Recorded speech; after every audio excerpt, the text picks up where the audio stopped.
እዚህ በፊት ነግሬያችሁ ከሆነ ድሮ ወገኖች ቤተክርስቲያን ላይ መከራ ሲደርስ ዝም አስብሏቸው ነበር የሚባል። አሁን ግን የለቅሶና የጮህ ዜማችን ደስ እያላቸው ሄደ መሰልና ባለፈው አርሲ ላይ ያን ሁሉ ግፍ ከፈጸሙባቸው በኋላ ምን አሏቸው? እነዚያ የሚጮሁላችሁ ሰዎችን ንገሯቸው በደንብ ይጮሁ። ለምን ቢባል የስነ ልቦና ድል እያገኘን እንደሆነ ገብቶናል። በቃ ፌስቡክ ላይ ሲጮህ ሌላው ክርስቲያን ሲሰማ ምንድነው የሚሰማው? ፍርሃት ነና ዋላችሁ። ገዳዮቹ እኮ ያን አላቅም ያላቸው አይደሉም። ሱሪ ያለው ጠፍቶ ነው እንጂ አራጆቹ ሱሪ ያላቸው አልነበሩም። ሌላ እነሱን የሚቃወም ሱሪ ያለው ጠፋ እንጂ እና ስነ ልቦናዊ ጫናውን ይፈልጉታል። አሁን ከሆነ ታውቃላችሁ፣ ለዛ ነው ፌስቡክ ላይ ምናምን ብዙ የሚጮሁ ሰዎችን አያዘጉባቸውም እንጂ እኮ ማዘጊያ ሰራዊት አለ። ምንም ነገር ሲደረግ ከዚህ ከናንተ ፊት የነበረው ዩቲዩብ በሙሉ አልተዘገም፣ ተዘግቷል እኮ። አሁን ግን ጮህታችንን ይወዱታል፣ ደስ ያሰኛቸዋል መሰል። ትልቁ ዋናው ነገር ግን ምንድነው? በቃ አንደኛ ምንም ማድረግ እንደማንችል አወቁ። ስለዚህ አስቡት፣ የሆነ ውሻ ስታልፉ ጮህባችሁ ለመጀመሪያ ቀን ያስደነግጣል አያስደነግጥም? 10 የጮኸ ስታዩት ግን መጮህ ብቻ ነው፣ አይናከስም።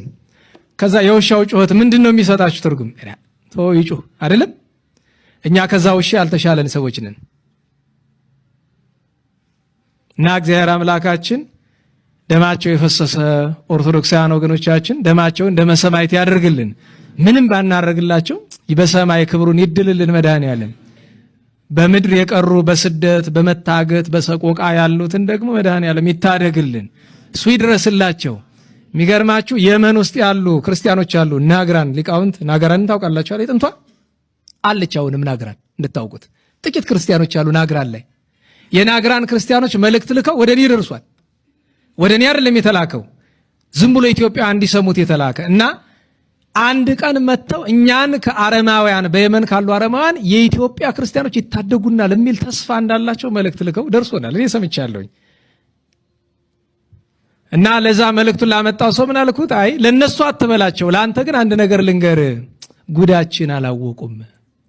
ለገዛ ወንድሞቻችን እንደማንሆን አላወቁም። ጥንት የነበሩትን እና አፄ ካሌብን አስበው ነው። አስቡት፣ በዓለም ላለ ሁሉ ክርስቲያን የሚጨነቁ ነበሩ። ዛሬ የቤቱ ላለ ወንድሙ የማይጨነቅ ሰው ጭራሽ የመን ላለ ኦርቶዶክሳዊ የማይመስል ነገር። ምናልባት እግዚአብሔር ግን እንደዚህ ሆነን አንቀርም፣ ዳኛ ይልክልናል ብለን ተስፋ እናደርጋለን። ያ ዳኛ ሲመጣ ግን መጀመሪያ እኛን ቀጥቶ ኋላ እንግዲህ ስራውን ይሰራ ይሆናል። አባቶቻችን ብለውናል። ምን ለማለት እንደፈለኩ አይገባችሁ ይሆናል ብዙዎቻችሁ። እግዚአብሔር ዳኛ ማምጣቱ አይቀርም። እንዴት ዋላችሁ? መድኃኔዓለም ያን ዳኛ በቶሎ ያምጣልን።